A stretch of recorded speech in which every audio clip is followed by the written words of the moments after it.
నిర్వహణలో రాష్ట్ర ప్రభుత్వం అతి ప్రతిష్టాత్మకంగా తీసుకున్న ఈ కార్యక్రమానికి ముఖ్య అతిథిగా ఇన్ఛార్జి కలెక్టర్ గారు జేసీ మేడం గారికి, అలాగే గౌరవ అతిథి RTC division chairman Venkata Naidu గారికి, అలాగే జిల్లా ఉన్నత అధికారులందరూ కూడా ప్రత్యేకంగా జైబీలు ఇచ్చేసిన నాయకులకి, అలాగే విద్యార్థులకి అందరూ కూడా జైబీలు తెలియజేసుకుంటున్నాం. ఈ రోజు ప్రపంచం అంతా ముఖ చిత్రాన్ని చేస్తుంది. ఆ ముఖ చిత్రమే డాక్టర్ బిఆర్ అంబేద్కర్ గారు.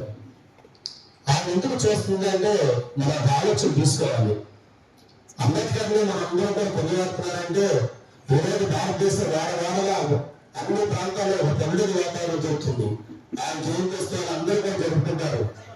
కానీ ఆయన ముఖ చిత్రం మనం ఎందుకు చేయాల్సి వస్తుందంటే వాళ్ళ ప్రపంచంలో కూడా మీకు ఐక్యరాజ్యసమితిగా ప్రకటించడం జరిగింది.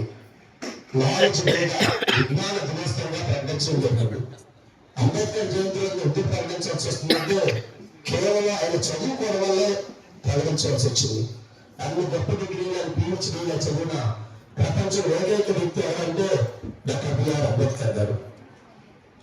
అమెరికా అధ్యక్షుడు ఒబామా గారిని అడిగారు ఆ కంట్రోల్లో, మీకు ఎవరైనా గురువులు ఉన్నారంటే నాకు 3 గురువులు ఉన్నారన్నారు. ఎవరైతే ఒక ఆయన డాక్టర్ బిఆర్ అంబేద్కర్ గారు అన్నారు. మీరు అంబేద్కర్ గారిని చూడలేదు కదా, ఆయన పుట్టినప్పుడు మీరు లేదు కదా, ఎందుకు ఆయన మీరు గురువుగా భావించారంటే ఆయన లైఫ్ స్టైల్, ఆయన వాల్యూ లైఫ్ నాకు చాలా ఇంట్రెస్ట్, అందుకే నేను ఆయన్ని ఒక గురువుగా భావించాలని చెప్పారు. బాబాసాహెబ్ అంబేద్కర్ జీవితంలో ఆయన పడ్డ కష్టాలు చిన్నతనం నుంచి ఎదిగే వరకు ప్రతి చోట కూడా ఆయన అవమానాలు పడ్డానే ఉన్నాడు.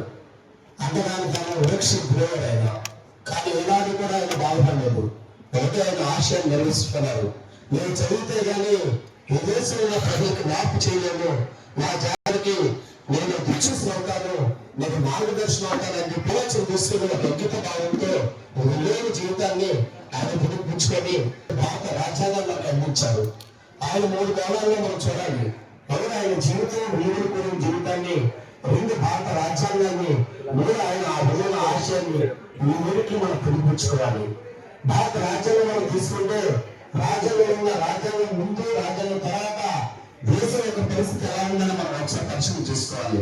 రాజ్యాంగం ముందు జరిగిన అనేక వివక్షలు చాలా మంది ఎస్సీ ఎస్టీలు కానీ ముఖ్యంగా మహిళలకి ఎక్కడ సమాన అవకాశాలు లేని పరిస్థితులు ఉన్నప్పుడు భారత రాజ్యాంగం మనకి బాబాసాహెబ్ అంబేద్కర్ ఆలోచన విధానం మనకు వచ్చింది.